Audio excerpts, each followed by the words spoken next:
fusillade de Las Vegas. Alors vous qui la regardez tout de suite, un conseil, enregistrez-la tout de suite, parce que ce que je vais vous montrer va défrayer toute la presse, je pense, parce que je vais vous prouver qu'il y a encore là soit des mensonges, comme dirait DSK, une conspiration peut-être, nous verrons. Non, je ne devrais pas plaisanter, parce que c'est quand même 59 morts, 156 blessés, je crois, j'ai vu tout à l'heure aux dernières informations. Donc c'est quand même un attentat très très grave. Alors les faits. Je vais vous relater déjà dans un premier temps, vous allez voir un petit passage de vidéo de nos amis de BFM TV, qui nous relatent des faits, bon, qu'ils ont reçus de toute façon. Alors, fait de presse et fait officiel. Donc, le tireur, Stephen Paddock, un homme de 64 ans, aurait tiré, je dis bien aurait tiré, du 32e étage de l'hôtel qui en comporte 39. Souvenez-vous de ça, parce que vous allez voir par la suite, c'est assez important pour ce que je vais vous prouver. Alors, les images nous montrent quoi? Un immeuble en croix, 32e étage, 2 fenêtres de cassé. D'après les grands spécialistes, ce qui pourrait se tenir tout à fait, pour avoir 2 angles de tir différents, possible. Mais remarquez quand même la position des fenêtres à l'angle du bâtiment. Regardez-les, vérifiez, vous comprendrez pourquoi. Alors, on aurait retrouvé, alors selon les informations, une dizaine d'armes. Et puis d'autres nous disent qu'ils ont retrouvé 2 fusils automatiques AR-15 avec un système bump stock qui permet de tirer en rafale. Effectivement, on entend bien, ce sont des tirs en rafale. La version officielle, cet homme, Stephen Paddock, aurait sombré dans la folie. Nous, on a des déséquilibrés, eux, c'est la folie, donc c'est un peu pareil, hein, finalement.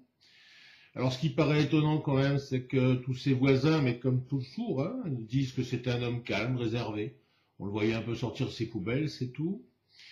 C'est un homme tout de même, alors je vais en parler au passé, puisqu'a priori il s'est suicidé, cet homme-là. Un patrimoine d'au moins 2 millions d'euros. 2 avions, s'il vous plaît. Plusieurs villas. Voilà, je vous laisse regarder déjà ces premières images de BFM qui vont vous faire un petit rappel. Et puis on se retrouve juste après. Alors on va s'arrêter maintenant sur le mode opératoire de ce tireur avec vous, Dominique Rizet. On va regarder d'abord cette image, ce 32e étage de l'hôtel Mandala Bay, d'où a tiré cet assaillant. On voit la fenêtre là. Il a donc brisé la fenêtre, il a tiré avec ses mitraillettes. Il en avait une dizaine et ce sont des centaines de tirs, de coups de feu qu'on a entendus. Oui. Je suis depuis presque 3 heures sur le dossier pour vérifier, recouper avec Google Earth la position de l'immeuble, la position, vous verrez sur les images en fond, on voit le panneau McDo. Vous verrez, je vais vous passer des photos, des images que j'ai prises, donc des captures d'écran qui montrent la position de l'immeuble, la position de la scène. Et puis sur ce film que je vais vous passer, vous verrez une personne dans une voiture. Alors j'ai réussi à savoir d'où elle a filmé, puisque a priori elle venait de l'hôtel. Vous le verrez sur certaines images, il y a une rampe qui permet d'accéder à l'entrée principale de l'hôtel. Et là, lorsque le film est pris, la voiture roule et vous allez voir des flashs de tir. Alors, c'est sûr, ce sont des flashs de tir. Pourquoi? Parce que vous allez le remarquer tout de suite, c'est que la cadence des flashs est exactement la cadence de ce que l'on entend de tir. Donc, on peut être sûr. Alors l'étonnement, encore une fois, vous allez voir des images que j'ai entourées avec le lieu de ce tir. Nous ne sommes pas du tout au 32e étage, pardon. Nous sommes, alors, mon contact me dit le 4e, je dirais entre le 4e et le 6e étage. Voilà. Donc, c'est pas du tout ça.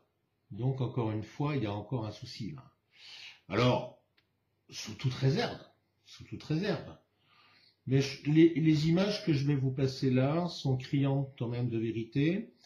Vous verrez que je vous ai même fait un ralenti de ces mêmes images de façon à mieux les comprendre, parce que ça passe vite, hein, et même moi j'ai dû me les repasser 10, 20 fois pour vraiment m'assurer que c'était bien ça, pour m'assurer de la position de la personne qui filme par rapport au bâtiment, voir si c'était possible cet angle-là, et voir si elle pouvait effectivement filmer le 4e, 5e ou 6e étage, je dirais. Là, c'est sans certitude. Et je vous garantis que oui, c'est faisable. C'est tout à fait faisable. Il y a des palmiers, il y a une entrée avec des grosses colonnes. Par rapport à la position déterminée, par rapport aux barrières, vous verrez, là, sur le film, vous verrez, il y a des barrières, etc. Écoutez, je vous laisse regarder ce film-là et puis on se retrouve après.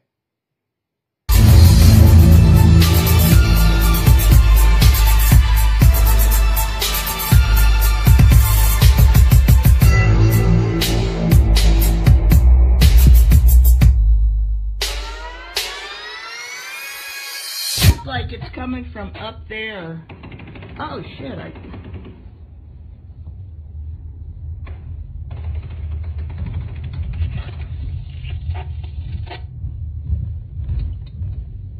Alright, I'm out of here. Oh shit,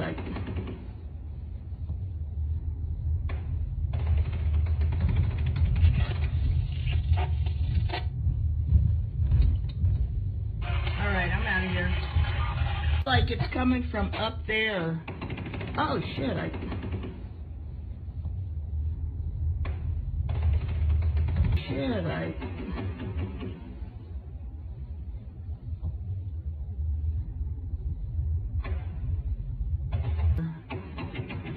Oh shit,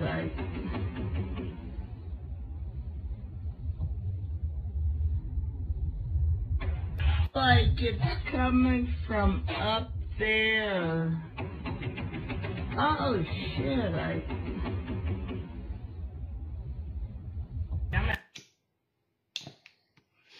Alors après, je vous mets un deuxième film, qui est le film officiel de la police. A priori, je pense pas me tromper, je pense qu'ils sont en hélicoptère vu l'angle de prise. Et là, deux choses de très très surprenantes, vraiment très surprenantes. Première chose, vous allez observer le curseur, c'est-à-dire que le flic qui est en train de filmer utilise certainement un ordinateur, puisqu'il a un curseur, et ce curseur, il le pointe sur l'endroit de ces fameux flashs. Donc, a priori, du 4e ou 6e étage.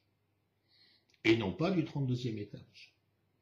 Mais bizarrement, quand on l'entend parler, alors qu'il filme, a priori, cet étage-là, il parle de quoi? Il parle déjà du 32e étage. Donc, comment peut-il filmer ces tirs? On voit, les flashs de tir se voient dans la nuit.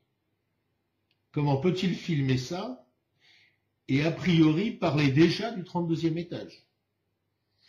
Je vous laisse réfléchir. Moi, ça me laisse pantois.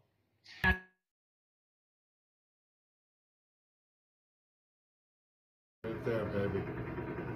That's the Fourth floor, gunfire. not the 32nd.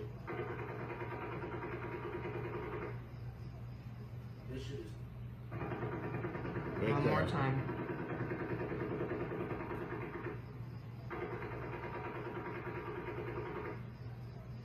And notice the sound is off with the light because he's filming from a throw distance. Alors vous comprenez pourquoi maintenant je vous dis d'enregistrer très très vite cette vidéo, parce que c'est pas du tout évident que demain matin j'ai pas là. Par contre, je vais peut-être avoir droit à à la DGSI. Bon, j'ai de la chance si c'est pas la CIA ou le NSA, j'en sais rien. Enfin bon, écoutez, ce soir j'en rigole, on verra demain matin.